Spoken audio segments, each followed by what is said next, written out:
Good evening, everyone. I am Yukia, your host for tonight on the Speak Well podcast. You can always depend on there being some kind of technical difficulties when you are in alignment, when you are working on something good for yourself or for the betterment of other people. And so, with that being said, we are going to get started. I want to give people the opportunity to come in. I know I started late specifically because of the technical difficulty. I wanted to go live from my MacBook. Um, and I wasn't able to do that, so I had to switch really fast to a phone. Nonetheless, here we are. If you are here, please let me know you're here. Say hello. I want to do something different on tonight because we will be talking about grief and the effects of grief and what grief does to the mind, the body, the psyche, how grief affects our everyday lives for the rest of our life if we allow it to. I want you to drop in the chat the name of a loved one that you lost. It doesn't matter how recent or how long ago. I just want to pay respects to those.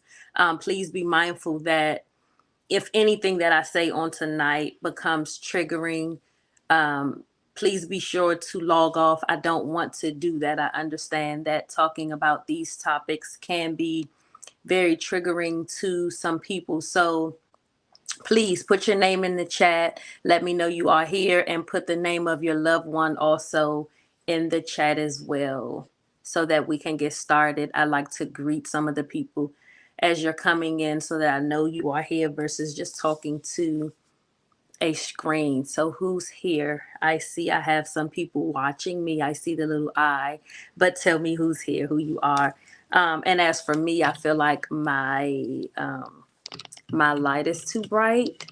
Um, it really is. I'm gonna figure out this lighting situation at some point. No, definitely no. But just bear with me. We are just on our second episode.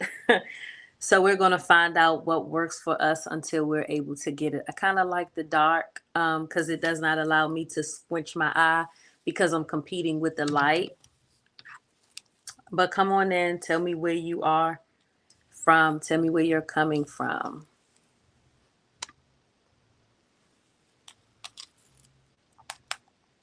So, on tonight, as I stated, our topic is grief. Not just grief, but it's sweet grief. Sweet grief.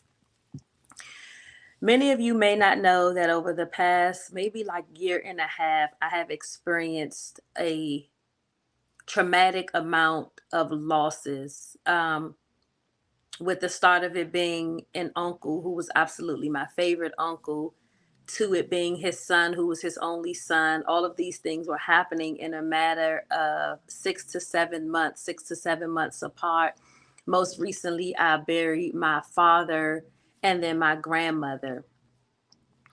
I titled this podcast for tonight Sweet Grief because I wanted to add something to it that would get people to thinking. We know the effects of grief. We know what grief can do to us. So why would she name it Sweet Grief? And this is personal. I like to always start with a testimony because I feel like I can't speak about something if I had not lived it.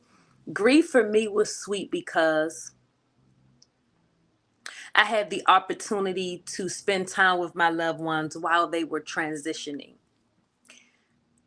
And I felt like God allowed me the opportunity to spend time with them as they were transitioning. Those who I named were very, very, very sick, right? Um, Uncle having a brain tumor. So we had the opportunity to get down, spend time with him, talk to him about his wishes, talk to him about his final goodbyes. He were able to say some things that he wanted to stay with us forever. We knew about my dad. We knew my dad had the liver cancer. We were able to speak to him, talk to him about his final wishes. We were able to spend time with him, love on him. Same for my grandmother. What I loved about my grandmother is that each one of them prepared me, but my grandmother prepared me for her transition differently. When my father passed, she would call me almost every day. She was calling to check on me because she knew I carried a heavy load. I was responsible for a lot. I had to do a lot of things, and so she was concerned about me. But when she would call, it was kind of like a check-in. It was like she was checking the temperature with me. But she was checking the temperature with me to see how strong I was for what I was about to deal with as it related to her. So one day she called and she started saying, I'm going to see a doctor. I got to see my doctor. Mind you, this is a doctor she had been seeing for some time now when she found out that she had the congestive heart failure. She didn't tell me when she found out, she told me toward the end, right? And I really got to thank God for my grandmother because she instilled so much in me. Who I am, I attribute that to her and how she's prayed for me and how she's covered me. And I will always live off of her prayers. Nonetheless, she would call me and she would check the temperature with me. And one day she said, "Oh, I went to the doctor," and it was a casual conversation. And she casually said it, and she's like, "Oh, I just came from the doctor, granddaughter, and this hard, this bad hard." And I'm like, "Oh, okay." I didn't, I did not think it was a big deal because she didn't think it was a big deal. I didn't panic because she didn't panic. I didn't worry because she didn't worry. I was following her lead as I always do. So when she didn't panic, I didn't panic. But again, it was very casual. And she said, "Well, yeah, this heart is bad and eventually it's going to give out." And I was riding in the car, I knew exactly where I was when I was riding, talking to her. And my grandmother had this thing with her. She would be talking, but she would giggle a lot when she talking. We can be talking about some of the most serious things, and she'll just giggle like a chuckle. But that was what God had given to her. She was always filled with joy. And I said, "Well, Grandma, do you feel like, it's almost time for you to go?" Because she was talking about her arrangements. She was specific about saying, "Do not resuscitate. Don't let them people pounce all over my chest. Don't do that. Don't cry over me. Don't holler over me. Live your life. I've raised you well." Kind of the same speech my uncle gave us. And I said, "Well, Grandma, do you feel like it's time?" And she said, "Well, granddaughter, I'm 86. I'm not going to live forever." Again, very casual. But what she was doing was providing me with peace. What she was doing was providing me with a sweet way of allowing her to transition. And so I took what she said that day and I kind of tucked it away. And then it finally hit me. She's sharp. She knows more than she's saying. She just trusts you with the information. So I took a couple of notes for tonight. And I definitely want to share them because it took some time for me to prepare this. Because again, when you talk about grief, it is it can be very triggering. When I got the call that my grandmother was being put on hospice, I got in my car and I rushed to her bedside. I rushed to her bedside. She was pretty much the same. We were talking. Some of you saw we were live. We were doing nails. We were singing. We were eating. But what God did for me that night, because you can be on hospice for a very long time or a very short time. When I went to visit my grandmother, upon me leaving, I knew that that was going to be my last time seeing grandma on that side. I'll tell you why. God tells us secrets, and he tells us secrets that are only for us, right? If we choose to share, we choose to share. But God gives us secrets. If we sit still long enough, God will speak to us about a variety of things that he's doing if we sit still long enough. If we sit quiet and we sit still long enough, God will prepare us. I knew in that moment that that would be my last time. I was sitting down with my grandmother and we was just talking and giggling and laughing and smiling. She had all of her strength. She had the activity of her limbs. She moved really slow, but she was still active, right? She was still sharp. And I looked at her and I was just kind of watching her moves. And I looked at her nails and I would hold her hands and I would rub her hands. And I heard God say, go to the store and get some polish her nails because you got to make sure she's ready. I heard that. I looked around thinking everybody else in the room heard that, but they didn't. I heard it. Why this is called sweet grief is going to make sense. So I got up, I went to Walgreens. I found the most expensive polish that I could find for my grandmother. I love wearing this nude pink, these pale pinks. She would always talk about how pretty my nails were. So I went and got my grandmother a similar color. And I came back and I polished her nails. And I watched her. She was dozing. She was going in and out of sleep because by this time she was on an oxygen machine. It wasn't 24-hour oxygen. She would just get the oxygen as she needed it. And so I polished her nails. And when I was done polishing her nails, I said, Grandma, wake up. I did finish your nails. And she opened up her hands and she looked at her nails and she said, oh my God. She bragged on everything I did, right? She said, oh my God, my nails look so pretty. My granddaughter did such a good job with my nails. And she was talking like she was talking to somebody in the room. And she kept looking down at the nails and she kept saying, oh my God, my nails, they're just so pretty. Then she looked at me and she said, now I got to see what I'm going to wear to church tomorrow. Well, my grandmother got her nails done on a Sunday. So by this time, she's not really sure the state, the actual state she's in. She thought she was in Kentucky. She was in North Carolina. She wasn't really sure of the days of the week, but that was okay because that comes with age. I don't remember the days of the week and I'm in good health. And I said, girl, what you talking about? Today's Sunday. Ain't no church tomorrow. She said, oh, well, that's okay. They'll see it next Sunday. But she was so proud that she had her nails done, right? Again, when I was done with her nails, I heard God say again, you got to make sure she's prepared. My mom had greased her scalp and all those things, but I never said anything to anybody else in the house. This was for me to know. When you talk about death and when a doctor's office give you a bad report, you don't believe it. Sometimes you do, sometimes you don't. I knew they wasn't going to believe me saying, no, it'll be just a couple more days for, grandma's here on this side. I just didn't say anything. Another reason why I didn't say anything is because what God did not want me. That was for me to know and for me to prepare, right? For me to be prepared to deal with whatever was going to come with losing my grandmother because she was my biggest supporter. So I took some notes and I just want to share the first thing I want to do. And I should have opened up with this, but while I have a few people watching, do me a favor. Can somebody put something in the chat so that I know the chat is working? Because right now I have nothing there. Put something in the chat. There's a scripture in the Bible. It's Job 1:21. And I'm paraphrasing, and this is the B clause.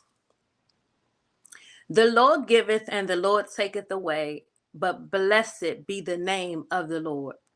The only way that you can understand that is if you are in God and if God orders your footsteps and God is in control of your life and you understand that God is in control of your life and you understand that God is the giver of life and he also has the authority to take it.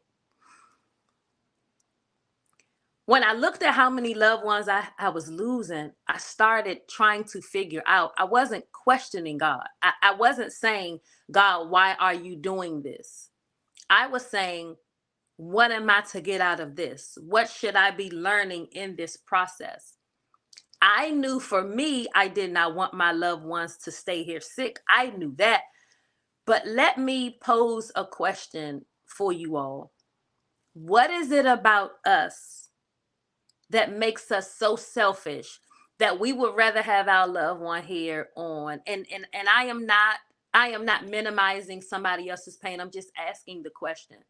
What is it about us that we're so selfish that we would rather have our loved ones here on this side to be with us than to do the very thing that they should be doing. Because I believe that when a person dies, they live on another side. That's what I believe, right? I believe that. I believe that there's other work in other realms for them to do. That's just what I believe. But why is it that I would not have wanted to see my father at his age being such a prideful man being flipped over in change? See, here's what we also have to do. When our loved ones are leaving us and they're transitioning, some of us have been blessed enough to have a conversation with them before they go. Many of our loved ones will say, do not resuscitate. Do not put me on a ventilator. Do not put me on all that medicine. Do not. If a person is saying that, should you honor their wishes, or should you do the thing that you want to do or that you think is best for them to do? Because when you are in control of your life, you have the right to say, this is not how I want to live. And we should honor people's requests when they're dying. So grief for me put me into a different perspective. It's not as painful as I thought it was going to be. It's a stillness. It's a calmness that I have. And my grief, I thought, and the grief was really intense for a while. It was back to back to back to the point where I was afraid, and I was like, wait a minute, this is all becoming too much. Who's going to be next? Is this a lesson? Did somebody do something? Is this a curse? What's happening? You begin to ask all of them questions when God is just saying, I gave your grandmother the life that I promised her. 86 years is way past the promise, right? So there's nothing new under the sun. God will, if we sit long enough to have a conversation with God, he will tell us exactly what we need to know.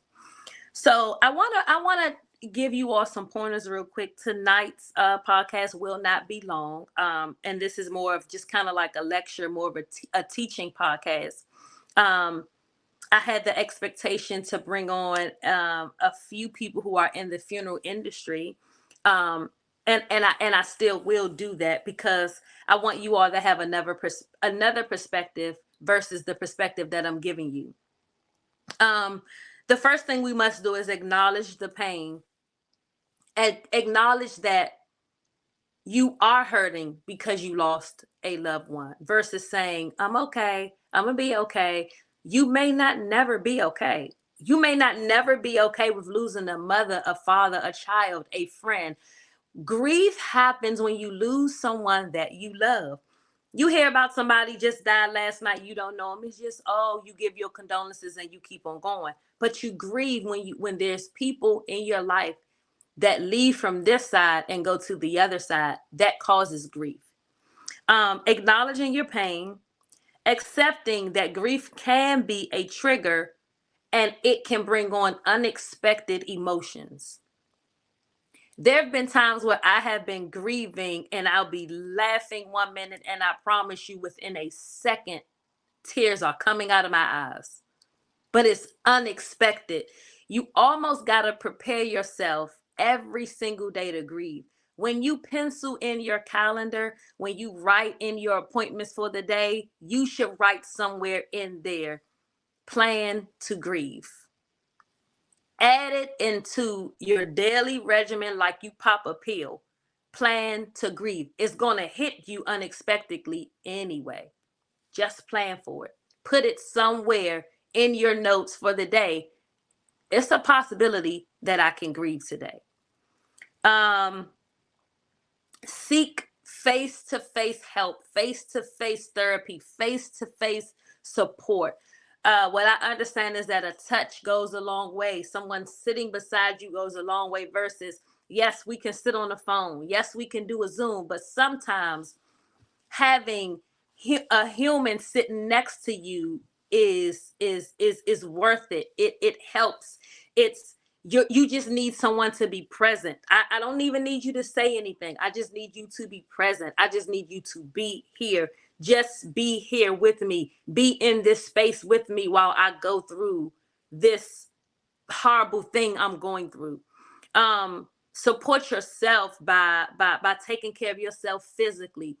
There will be days that you won't be able to put your feet on the floor. And can I tell you something? That's okay. There will be days that you may not want to eat, and that's okay.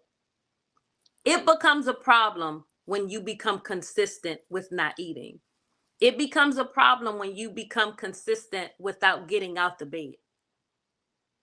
Because now you're dying. Now you're letting yourself die. Loved ones, someone said, and I can't really quote it, so I'm going to paraphrase that as well. Someone husband passed away, and the wife was saying, I think my husband is telling me to come with him. And I said, the devil is a liar. When a person transitions to the other side, they are not the same person that they were when they were here on earth. They're actually a better human being. They're actually a better person, or if you angel or spirit. A deceased loved one that loves you and know you have responsibility in the earth is not going to beckon you to come and die with them and do something to yourself to come and be with me. They will never do that. If that's happening, you got to get your therapist anyway. But if that is happening, that is dangerous. If you can hear voices saying to you, I'm gone, come with me. And I urge you to seek out places like the Went Center.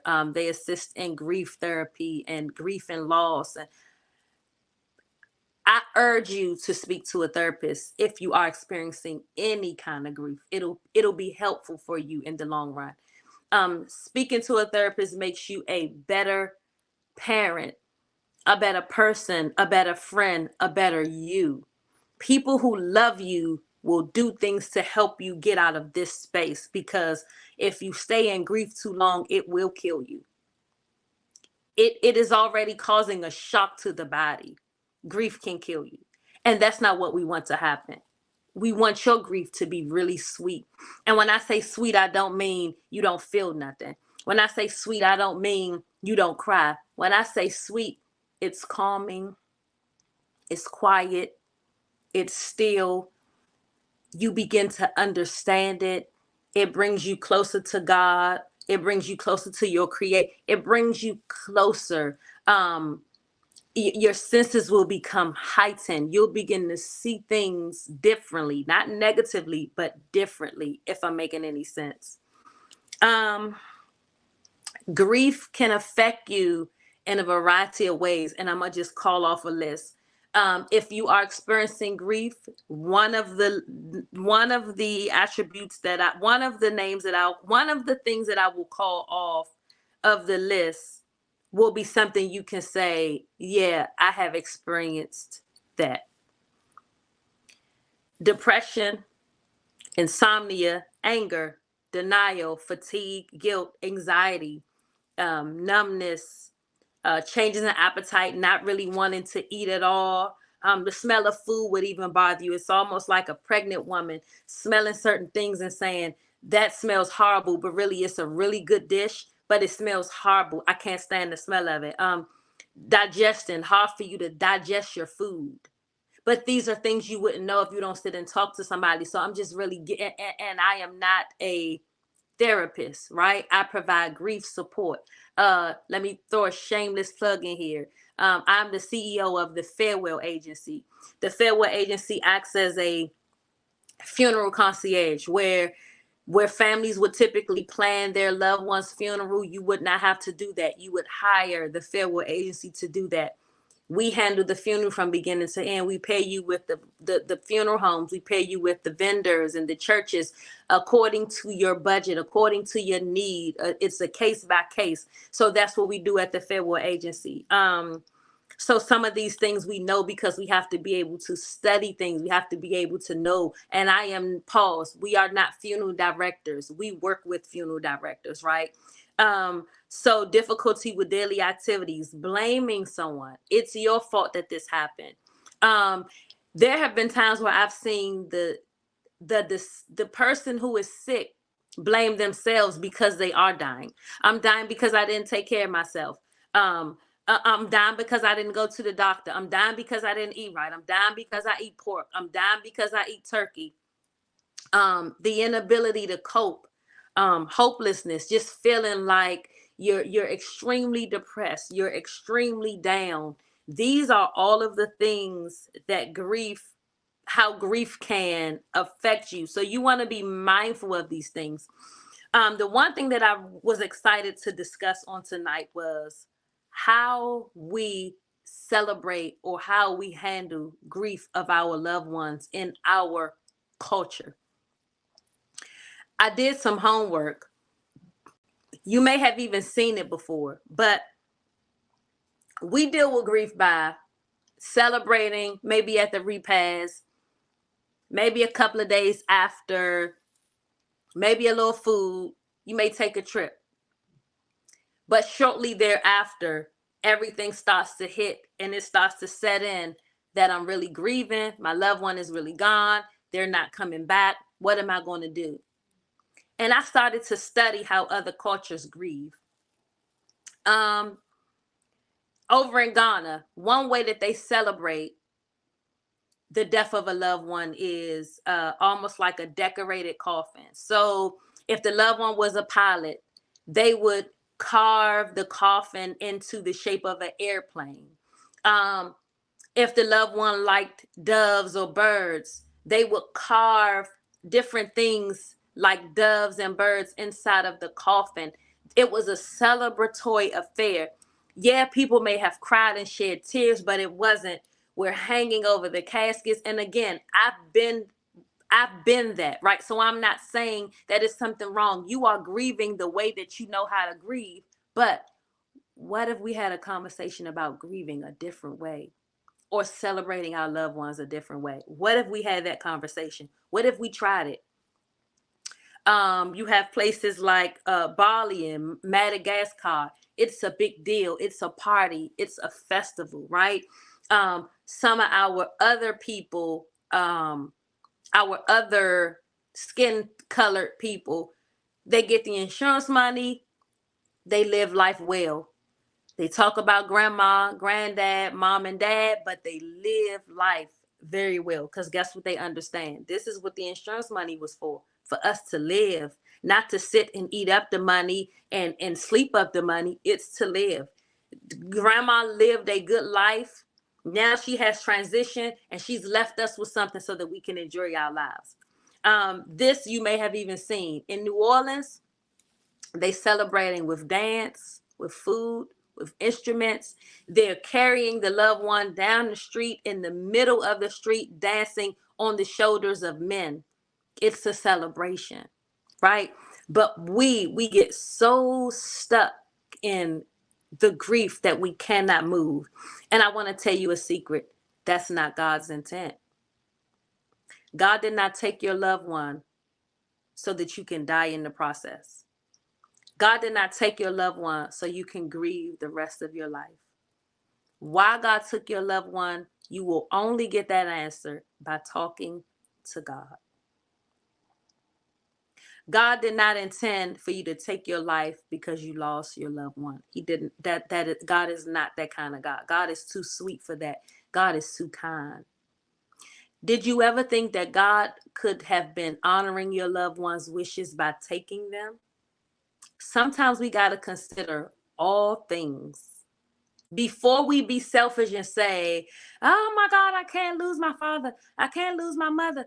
It's going to hurt. It's absolutely going to hurt. It is still hurting. But can we still live life while it hurts? Can we still enjoy life while it hurts? Let me tell you a secret. Mama wants you to enjoy your life. Let me tell you a secret. Married couples, if you lost your spouse is not sitting above or looking from down low saying, she better not remarry. He better not remarry. No, that's not happening.